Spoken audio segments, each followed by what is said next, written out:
யான வரகு அரிசி சிக்கன் பிரியாணி செய்வது எப்படிங்கிறத நம்ம இப்போ இந்த வீடியோவில் பார்க்க போகிறோங்க. அதுக்கு முதல்ல மசாலா பொருட்கள் எடுத்து வச்சுக்கிடலாம். பெருஞ்சீரகம், அன்னாச்சிப்பூ, கசகசா, பட்டை, கிராம்பு, ஏலக்காய் எல்லாத்தையும் வறுத்து நல்லா பொடி பண்ணி எடுத்து வச்சுக்கிடலாம். இப்போ வரகரிசி எடுத்துக்கிடலாம். நான் 1 டம்ளர் வரகரிசி எடுத்து வச்சுருக்கிறேன். வரகரிசிங்கிறது இந்த மாதிரி பொடிசாக குட்டி குட்டியாக இருக்கும். இதுதான் வரகரிசி. இப்போ ஒரு மிக்ஸி ஜாரில் புதினா, கொத்தமல்லி, பச்சை மிளகாய், இஞ்சி, வெங்காயம் எல்லாத்தையும் பேஸ்ட்டாக அரைச்சிக்கிடலாம். இப்போ குக்கரில் 3 ஸ்பூன் எண்ணெய், 3 ஸ்பூன் நெய் ஊற்றி வெங்காயம், தக்காளி போட்டு நல்லா வதக்கி விட்டுக்கிடலாம்.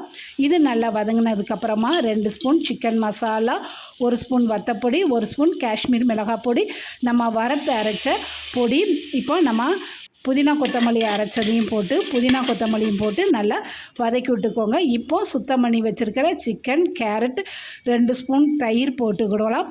தேவையான அளவு உப்பும் போட்டு நல்லா கலந்து விட்டுக்கோங்க. எல்லாம் நல்லா கலந்து விட்டதுக்கு அப்புறமா 1 டம்ளர் வரகரிசிக்கு 1.5 டம்ளர் தண்ணி ஊற்றி கொதித்ததுக்கப்புறமா நம்ம கழுவி வச்சுருக்கிற வரகரிசியும் போட்டுக்கிடலாம். வரகரிசி போட்டதுக்கப்புறமா ஒரு கை நிறையா கொத்தமல்லி, புதினா போட்டு 2 ஸ்பூன் நெய் ஊற்றிக்கோங்க. இப்போ எல்லாத்தையும் கலந்து விட்டுக்கோங்க. இந்த டைமில் உப்பெல்லாம் செக் பண்ணி பார்த்துக்கோங்க. இப்போ 2 விசில் விட்டு இறக்குனா சுவையான நம்மளுடைய வரகரிசி பிரியாணி ரெடி ஆகிட்டு. இது சாப்பிட்றதுக்கு அவ்வளவு டேஸ்ட்டாக இருக்குங்க. இதை வாரத்துக்கு ஒரு முறையாவது செஞ்சு சாப்பிடுங்க. உடல் நலத்திற்கு ஆரோக்கியம் தரக்கூடியது. கண்டிப்பாக செஞ்சு பாருங்கள். இந்த வீடியோ பிடிச்சிருந்துச்சு அப்படின்னா லைக் பண்ணுங்கள், ஷேர் பண்ணுங்கள்.